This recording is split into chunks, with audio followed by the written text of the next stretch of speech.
are you doing today before we get into the nitty gritty? I am doing well, Misha. Thank you so much for having me here. I am so honored to be here to be able to talk to your community today. It is so important. And again, first of all, I have to give a shout out to all things. Just women in medicine, but particularly Black women, we know is not a large percentage, and that's something that we've been talking about at the Washington Informer and how to combat that. And so that's a big shout out. But then also a Black woman in medicine talking about a subject that needs to have far more conversations and things that, as we've found, particularly in the Black community and talking to folks, that folks, oh, I don't know, we don't talk about that, we got a hot flash and that's it. And so there's so much more. You know, tell us just a little bit about this phase in life that we call menopause. And I know that there's not just that, there's the peri and give me all of it. Absolutely. I'm a teacher by nature and my heart, and I'm from the South. I'm from Alabama originally, so I got a little bit of preacher in me too. So you're just gonna have to tell me when it's time to stop talking because this is my favorite subject. I can talk for hours on end about it, but I love to be able to give us a little bit of foundation. And so I say, think of menopause as a continuum, and you start out with perimenopause. Well, a lot of people know menopause, and what they do is they think it is a collection of symptoms that you have to have. The textbook definition of menopause is 12 consecutive months without your cycle. That's it. We're not talking about any symptomology that some people may know or think about, and they're the big three that most people think about: hot flashes, night sweats, vaginal dryness, and they think that's menopause. And I'm gonna give you a little bit on that too. It's not just that. And then there's perimenopause. Now, Misha, I call that purgatory because you can be in perimenopause for 5, 7, 10 years before you go into full blown menopause. And this is where your hormone levels start changing enough to give you symptoms like not being able to sleep all night, not being able to get to sleep as easily, starting to feel some warmth at night, that cover off, cover on, foot out, foot back in type of thing. I have patients that say to me, I'm not having hot flashes yet. They're quick to tell me, no, no, no, no, no, no hot flashes, but I'm feeling warmth, that type of thing. Or your cycle can start looking a little, I call it wonky, where you can start having it closer together. So you may have 2 cycles in a month, or you may skip a month and start having cycles every 3 or 4 months, or even go 6 months.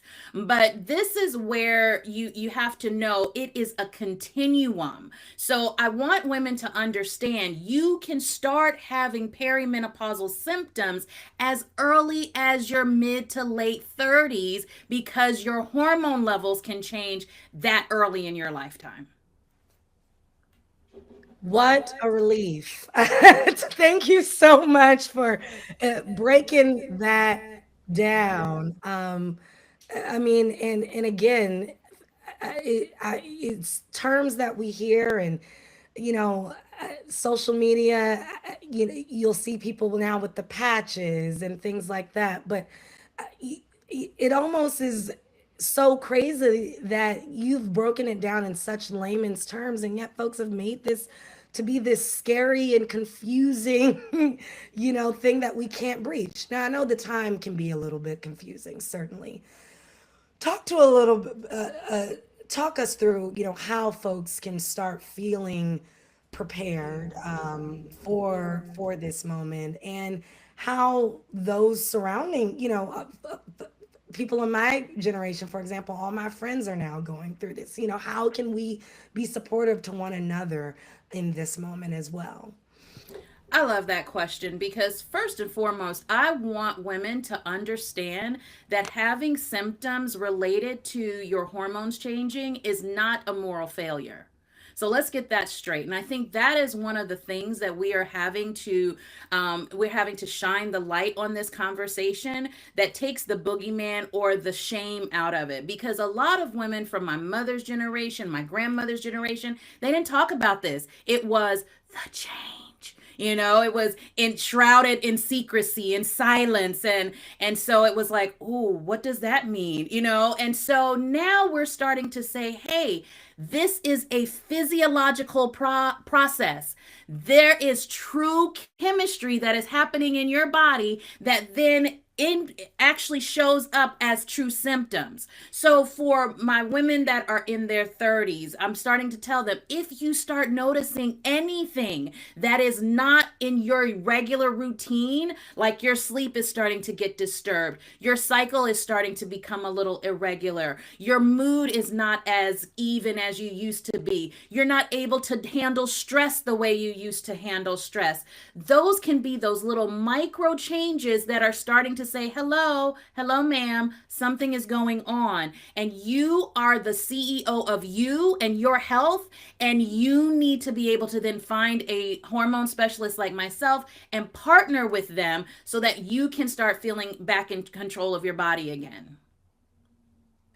I love that. We are the CEOs of our health and our bodies. I mean, that notion is something that we forget, I think, time and time again, and it's such an important reminder. Now I know that you have your patients and that keeps you very busy, but also you're an author and you educate people in that way. And so tell us a little bit about the other PMS and this survival guide, and why you decided to offer this beyond your work that you're doing in office. I decided to write this book because the way that I'm able to communicate with my patients, a lot of them are just like, "Oh my gosh, I feel like I'm just talking to my girlfriend who happens to be a doctor." And I go, "Yeah, that's the way it should feel. It should feel as if you are in partnership with your healthcare provider, with your doctor."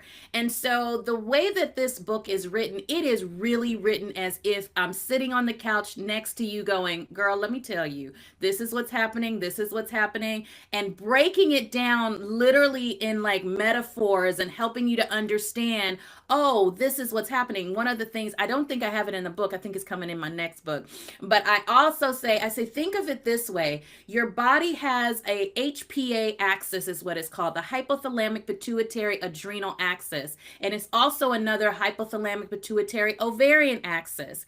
And so think of the hypothalamus as the one that composes a piece of music. It says, "Hey, I want to write this piece of music." And then it hands it over to the pituitary, and the pituitary is the conductor. Then the pituitary says, "Okay, ovaries, I want you to do this. Thyroid, I want you to do this. Adrenals, I want you to do this." And when everybody is listening to the conductor, that's when you feel just like yourself.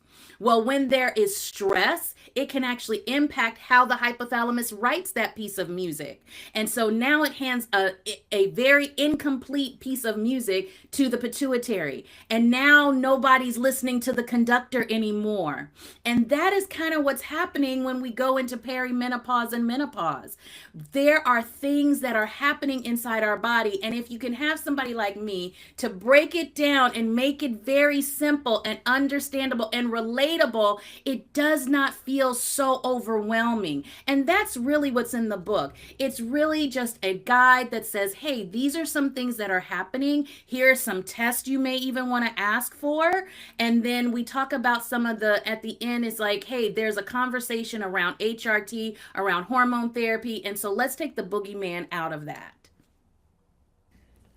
Thank you, and more thank you. I am looking forward to not only picking up the book, but sharing it with my village and making sure folks in my life have it.